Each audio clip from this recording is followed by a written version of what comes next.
Hi, everyone. I am Naomi. Welcome back to the Black Metrics. Peace and blessings to the ancestors, the elders, and the builders watching. Today, we are covering the two biggest lessons from Volume 7 of the Sovereignty series, Political Sovereignty. The first, the vote is the floor of Black political power, not the ceiling, and the floor is under attack. The second, if you follow the public money, you find where the real power sits, and it is not where most of us are looking.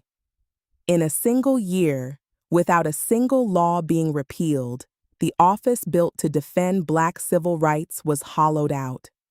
The Civil Rights Division of the United States Department of Justice started 2025 with close to 400 career attorneys. By early 2026, more than 3/4 of them were gone, left, reassigned, or pushed out. The Voting Rights Act still exists. The people funded to enforce it do not. A right that no one will enforce is not a right. It is a decoration. And this is why the vote must be understood correctly. It is the floor. Everything built above it collapses without it. And the attacks on that floor are enormous. More than 19 million voters were removed from the rolls between 2020 and 2022. That is not list maintenance. That is engineering. Black voters are more likely to share names, which means faulty matching exposes them to a greater risk of being wrongly purged. A purge is a poll tax paid not in money, but in vigilance. The voter who does not recheck the rolls discovers the removal at the polling place when it is too late. So if the vote is only the floor, what stands above it? The answer is command, and it comes down to 3 words: agenda, protection, resources. The power to set your own agenda, protect your own people, and direct your own resources, whether or not any outside institution cooperates. Access got us into the building. Command is taking control of it. Think about the offices most of us skip on the ballot: the local prosecutor, the county assessor, the city council. These are the offices where command actually lives, and they are decided in elections with a fraction of the turnout of national races. Now follow the money.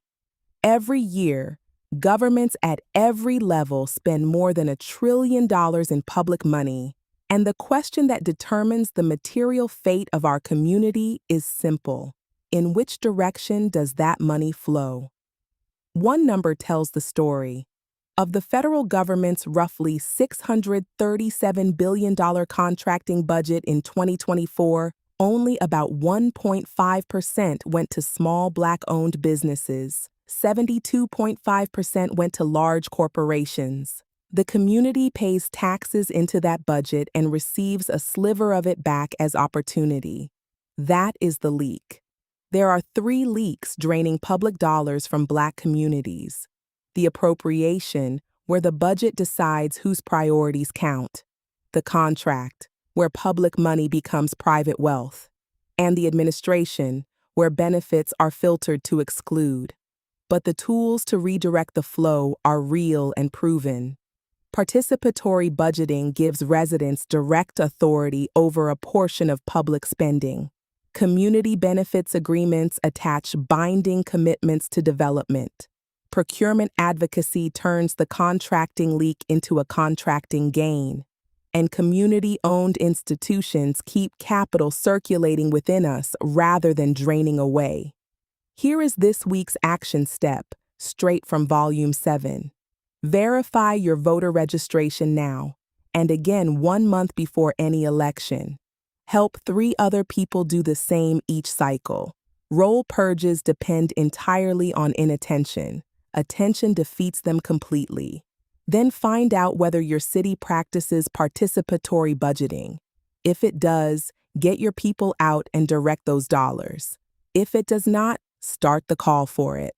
Because the money is already being spent. The only question is who is in the room to direct it.